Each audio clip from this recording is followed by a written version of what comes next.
ও সেটার বলতে পারবে।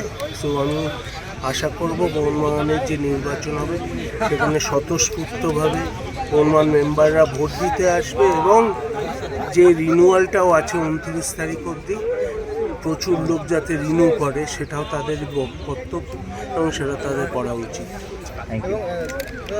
বলা হচ্ছে যে প্রবীণ নাগরিক যারা প্রবীণ সদস্য আছেন মোহনবাগান ক্লাবের যে অভিযোগ জানিয়েছেন সেটা নাকি আমার কোনো অভিযোগ জানানো নেই।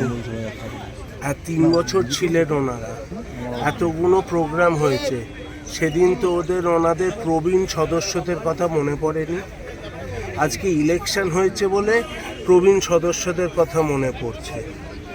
আমি বলেছি যে মোহনবাগান দিবস আছে সামনে, তো 29শে জুলাই যদি সচিব জিতে আসে সেইখানে উনি করবেন।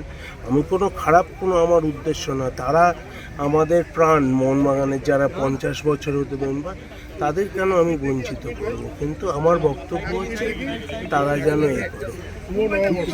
শুভ নববর্ষ। ছবিটা